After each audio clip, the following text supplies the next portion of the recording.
नमस्कार विद्यार्थी मित्रों, आज मैं आपको कक्षा 7 विषय सामाजिक विज्ञान में प्रकरण नंबर 6 मध्ययुगीन शासन व्यवस्था और स्थापत्य की चर्चा करूंगी।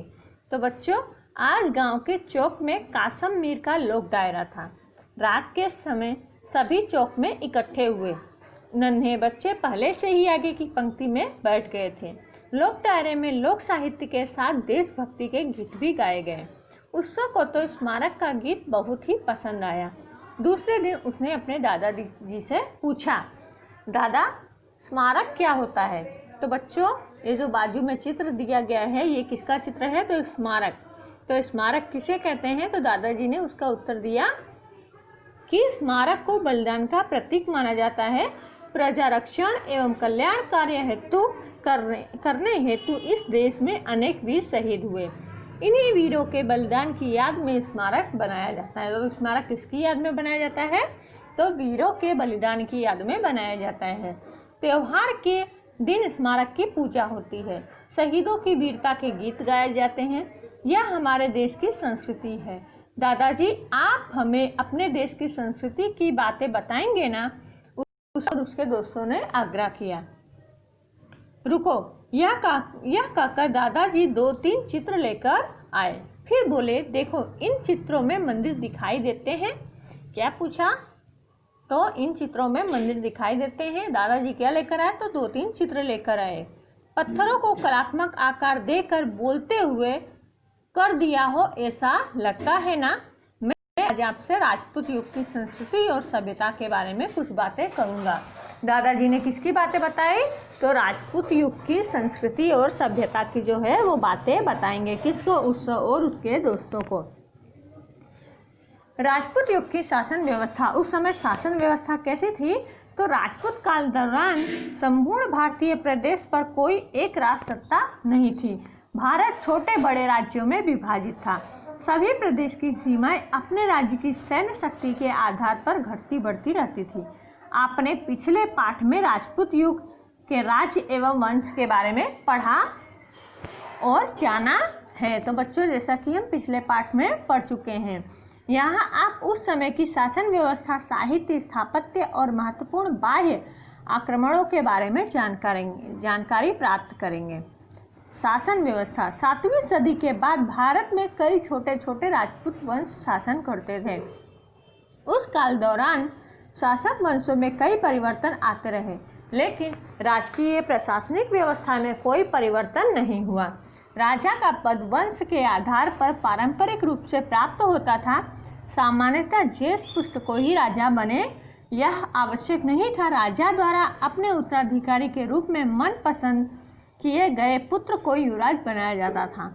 लोक एवं राज दरबारी चुनाव करके या पसंद करके नियुक्त किए हुए राजाओं का दृष्टांत भी देखने को मिलता है। जैसे कि कश्मीर के यस्कर के ब्राह्मणों की मंडली ने गद्दी पर बिठाया था। गुजरात में कुमारपाल को मंत्री सभा के सदस्यों ने गद्दी के लिए योग्य माना था। तो बच्चों, उस समय ऐसा कोई प्रथा नहीं थी और ऐसी कोई परंपरा नहीं थी कि जो राजा का पद है वो वंश के आधार पर ही प्राप्त हो। ठीक है ना बच्चों? राजा को राज्य व्यवस्थित रूप से चलाने में मदद करने हेतु मंत्री नियुक्त किए जाते थे। राजा प्रजा हित का ध्यान रखते थे, फिर भी कई बार प्रजा का राजा के दोष युक्त संचालन का भोग बनती थी।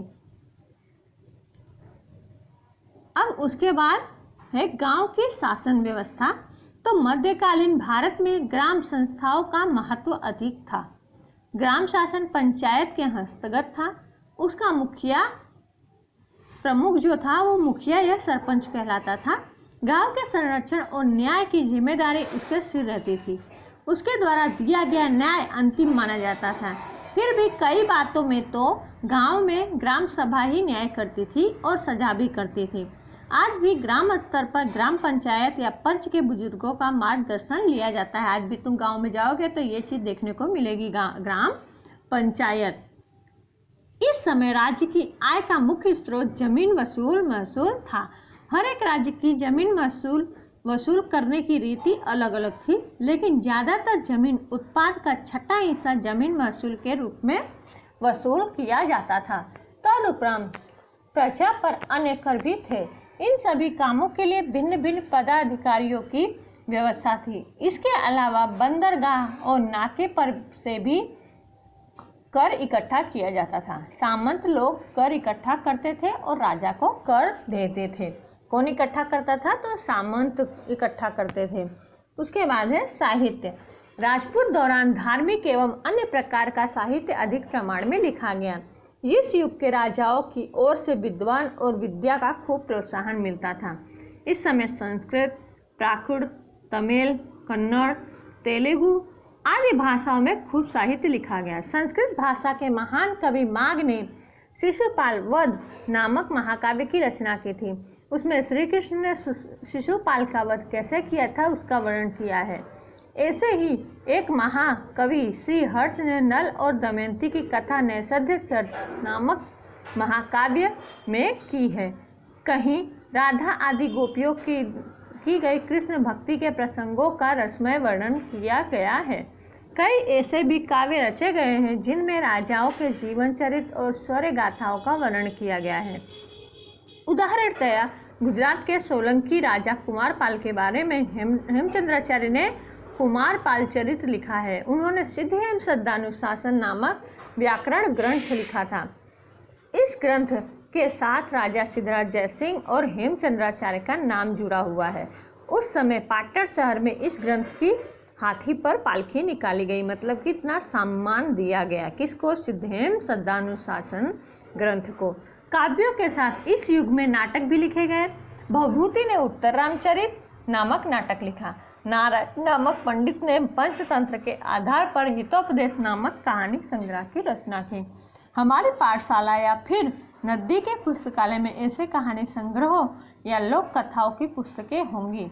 आइए हम वाचन पर्व की प्रवृत्ति करें। तो बच्चों इधर कुछ कवि के नाम दिए हैं, उनकी रचना दी गई है।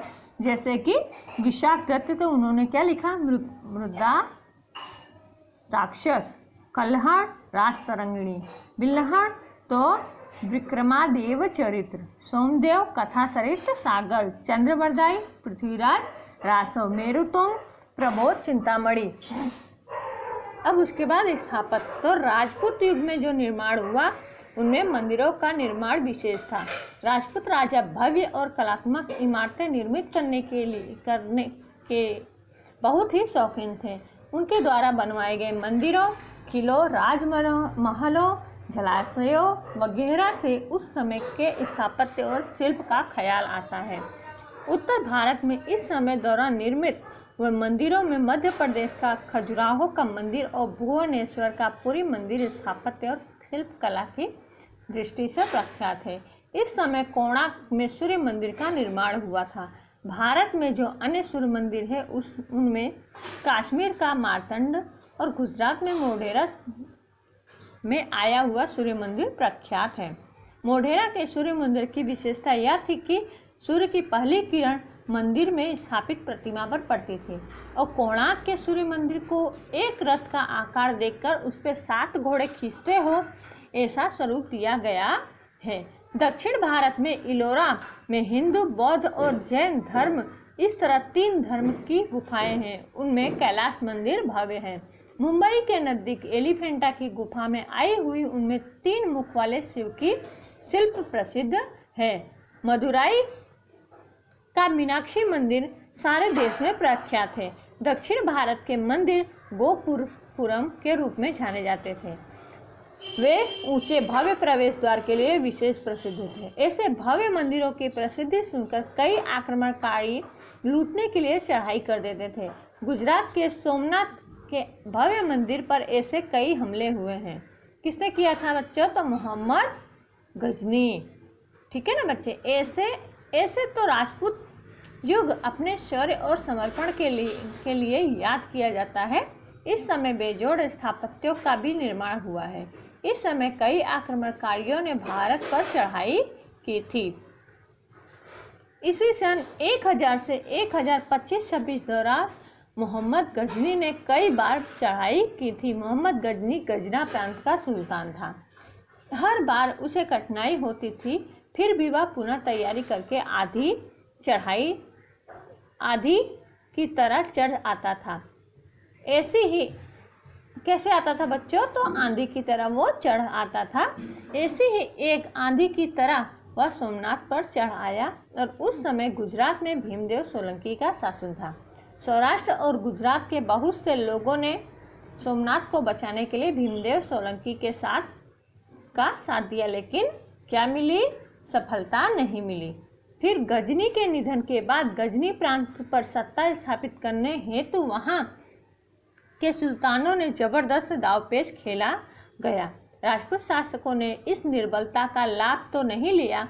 इस दौरान गजनी में शहाबुद्दीन घोरी को मजबूत शासन स्थापित हुआ।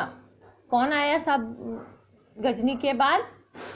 तो शहाबुद्दीन घोरी। उसने भारत पर चढ़ाई करने को सोचा। वह भारत पर धन प्राप्ति हेतु नहीं बल्कि सत्ता स्थापित करने आया था। शुरुआत में शहाबुद्दीन सफल नहीं हुआ। उसमें से अड़हिलवाड़ पाटन की महारानी नायिका देवी के सामने मिले पराजय को वह भूल न सका। शहाबुद्दीन ने इस पराजय के कारण 12 साल तक भारत की ओर चढ़ाई करने का नाम नहीं लिया। आखिरकार दूसरी बार दिल्ली पर चढ़ाया। पृथ्वीराज बिना पूर्व तैयारी के हिम्मत में अकेले लड़े। साथ ही राजपूत शासकों का साथ न मिला। पृथ्वीराज चौहान हार गए। दिल्ली पर से राजपूत शासन का अंत हुआ। शहाबुद्दीन घोरी ने दिल्ली पर सल्तनत स्थापित की, अपने राज्य की सीमा बढ़ाई। शहाबुद्दीन घोरी के बाद दिल्ली की गद्दी पर उसका प्रिय गुलाम कौन? सरदार कुतुबुद्दीन ऐबक आया। वह गुलाम वंश के स्थापक के रूप में जाना गया। इस पृथ्वी में दिल्ली की गद्दी पर राजपूत शासन का अंत हुआ और देश की राज्य व्यवस्था और समाज व्यवस्था में परिवर्तन हुआ। यह परिवर्तन कैसे थे? क्यों परिवर्तन करने पड़े? ऐसे कई प्रश्नों के बारे में सोचना पड़ेगा बच्चों। और शौर्य के समर्पण के सामने गद्दी के लिए दाव पेच की शतरंज खेली जाने लगी। दिल्ली की गद्दी अब रक्त रंजित बनी। अब इसको क्या है बच्चों? इसके यहाँ पर ये पाठ खत्म होता है और आपको ये जो स्वाध्याय है वो घर काम में लिखना है।